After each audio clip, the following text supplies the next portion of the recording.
మోకాళ్ల నొప్పులు, gas, gut health వంటి సర్వ రోగాలకు నివారణి అరుణ యోగా ఆముదం. ఈ టైంలో కార్ ఆగిందేంటి?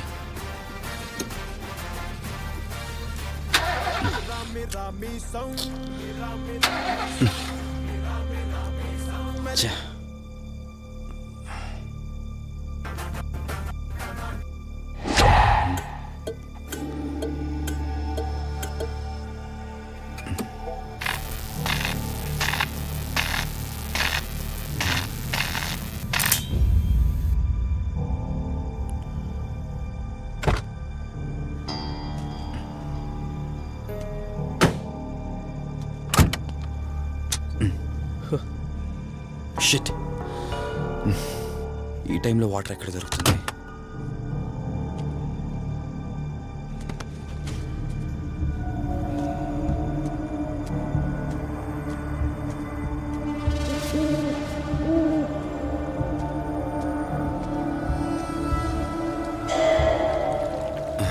Thank God.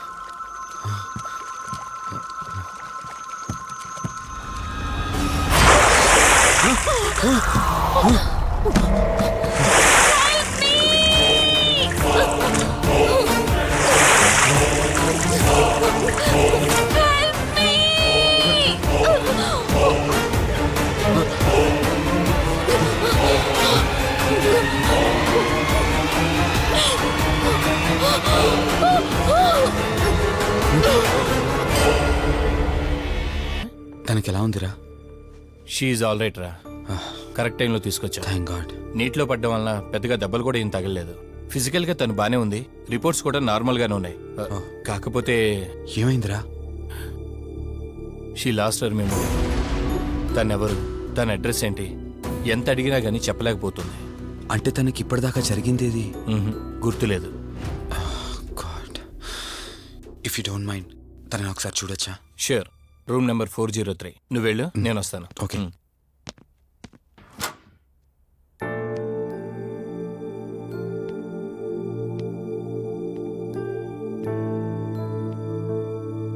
హాయ్ అండి, మిమ్మల్ని సేవ్ చేసింది నేనే. బై ద వే, నా పేరు కార్తిక్. డాక్టర్ చెప్పారు మీకు జరిగిందేది గుర్తులేదని. మీ వాళ్ళ గురించి నేను కనుక్కుంటాను. మీరు రెస్ట్ తీసుకోండి.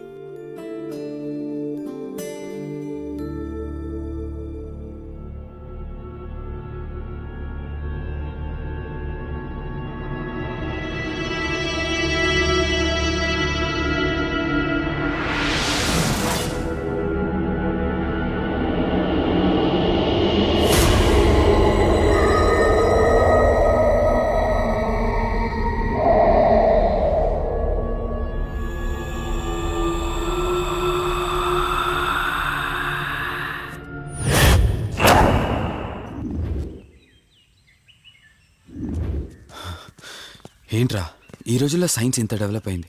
ఆ అమ్మాయి నార్మల్ కండిషన్లోకి తీసుకొచ్చే దారేం లేదంటావా? అవునరా, నువ్వు చెప్పింది కూడా కరెక్టే.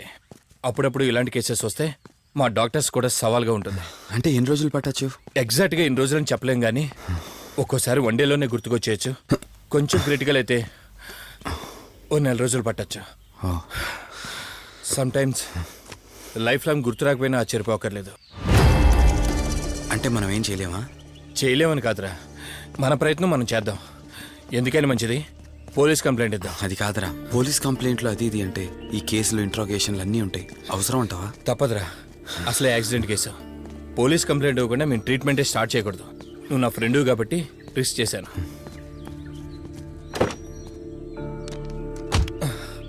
నువ్వేం కంగారు పడకరా.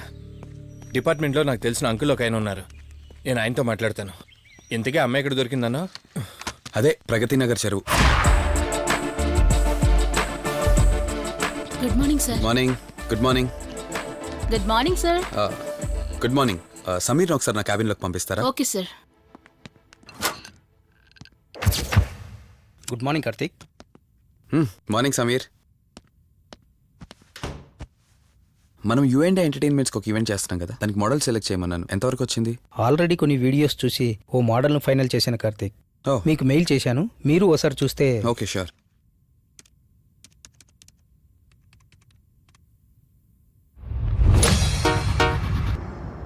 వావ్. రే వాసు చెప్పరా.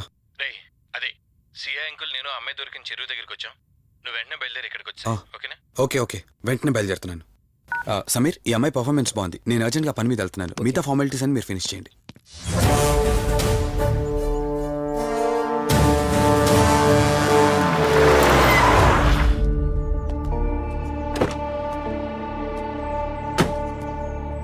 అంకుల్, నేను చెప్పాను కదా, నా ఫ్రెండ్ కార్తీక్. Hello sir. ఇక్కడే కదా నీకు అమ్మాయి దొరికింది? అవును సార్. ఇంత రాత్రి వాళ్ళని ఒక్కడవే ఇక్కడేం చేస్తున్నావు? బేసిక్గా I'm event organiser. Event finish చేసుకుని ఇటు వెళ్తుంటే అంటే ఇక్కడికి వచ్చాక నీ కారు ఆగిపోయిందంటావు? అంకుల్, వీడు నాకు చిన్నప్పటి నుంచి ఫ్రెండ్. వీడి గురించి నాకు బాగా తెలుసు. అలాంటి వ్యక్తి కాదు. కావాలంటే మా డాడీని అడగండి. నువ్వు చెప్పేది కరెక్టే కావచ్చు వాసు. ఈ ఒంటి మీద యూనిఫామ్ ఉందే దేన్ని పూర్తిగా నమ్మదు. ఓ పని చేయండి, రేపు పేపర్లో అమ్మాయి ఫోటో వేయించండి. తన వాళ్ళు ఎవరైనా వస్తారేమో చూద్దాం.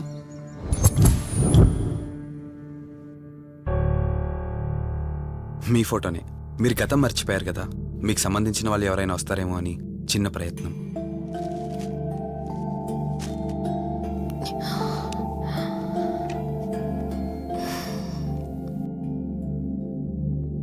ఒకవేళ ఎవరూ రాకపోతే?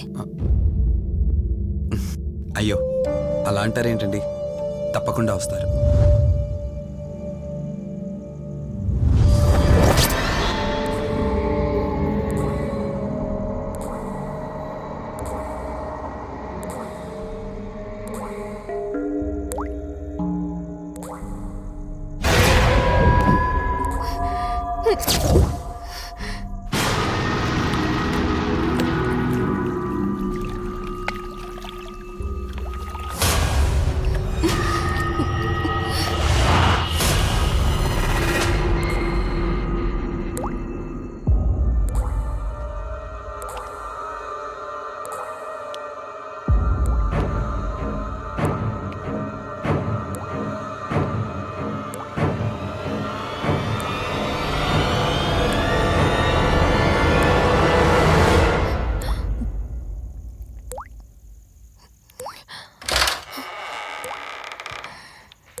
ఎవరు ఈ టైంలో ఇక్కడేం చేస్తున్నారు? మిమ్మల్ని మాట్లాడేంటి?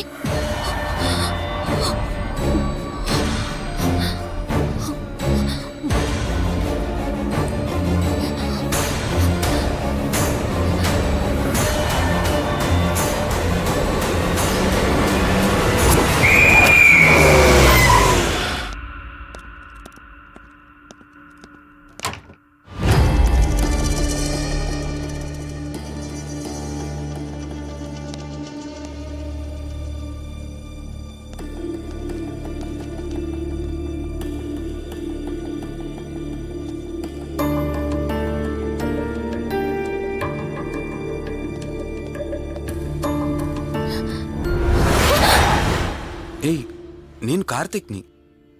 ఏంటి సడన్గా అలా ఉలిక్కి పడ్డారు? భయంగా ఉంది కార్తీక్. ఏదో తెలియని భయం నన్ను వెంటాడుతోంది. కలని తెలిసినా మనసు నమ్మట్లేదు. ఇక్కడే ఉందామంటే ధైర్యం చాలట్లేదు. మర్చిపోయిన గతం కంటే నా ఒంటరితనం నన్ను ఎక్కువ భయపెడుతోంది. నన్ను ఇక్కడి నుంచి వేరే చోటికి తీసుకువెళ్ళగలవా కార్తీక్? భయంగా ఉంది కార్తీక్. మర్చిపోయిన గతం కంటే నా ఒంటరితనం నన్ను ఎక్కువ భయపెడుతోంది. నన్ను ఇక్కడి నుంచి వేరే చోటికి తీసుకువెళ్ళగలవా కార్తీక్? రేయ్, నీకేమైనా పిచ్చా? ఆ అమ్మాయిని ఇంటికి తీసుకెళ్తానంటేవేంటి? ఆ అమ్మాయి ఎక్కడి నుంచి వచ్చిందో ఎవరో కూడా తెలీదు.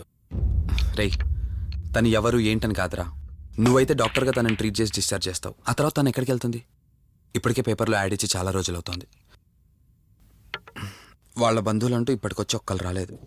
నువ్వు కూడా బంధువు కాదు కదరా, అనవసరంగా రిస్క్ తీసుకోకు. చూడు, నేను సిఐతో మాట్లాడతాను.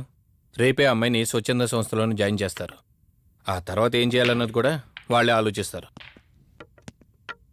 ఇందాక నువ్వు అడిగావే బంధువా అని. హెల్ప్ చేయడానికి ఎటువంటి బంధం అవసరం లేదురా. ఆ రోజు ఆ అమ్మాయి నా చేయి పట్టుకున్నప్పుడు కొన్ని వందల ప్రశ్నలు పుట్టేరా. కానీ ఎప్పుడైతే ఆ అమ్మాయి కళ్ళలోకి చూశానో ఆ ప్రశ్నలన్నీ మాయమైపోయాయి. ఇలాంటి పరిస్థితుల్లో ఆ అమ్మాయిని ఒంటరిగా వదిలేసి చేతులు దులుపుకోవడం నాకు ఇష్టం లేదురా. రేయ్, ఫ్రెండ్గా చేయగలిగితే నాకు హెల్ప్ చేయి. ఆ సీఏతో మాట్లాడి ఎటువంటి ప్రాబ్లం రాకుండా చూసుకో.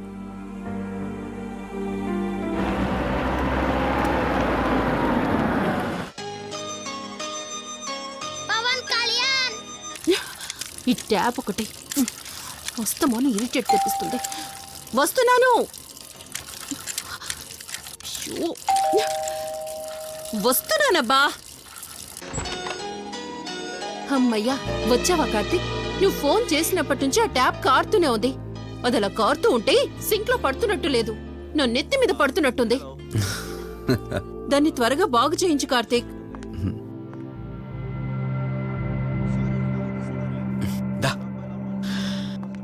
నేను చెప్తూ ఉంటానే, తనే మా వదిన. అన్నయ్య ఎప్పుడు ఫుల్ బిజీగా టూర్స్ తిరుగుతుంటాడు, కానీ మా వదిన మాత్రం నన్ను సొంత కొడుకులా చూసుకుంటుంది. ఇంతకీ ఈ అమ్మాయి చెప్పలేదు కదా, తను నా ఫ్రెండ్. హాస్పిటల్ పని మీద వచ్చింది వదిన. తన పేరు Anyhow, I'm Siddharth Roy. Madhumati. Madhumati. కొన్ని రోజుల పాటు మన ఇంట్లోనే ఉంటుంది. సరే, తనను పైకి తీసుకువెళ్ళి రూమ్ చూపించు. సరే, నువ్వు వెళ్ళమ్మా. రా.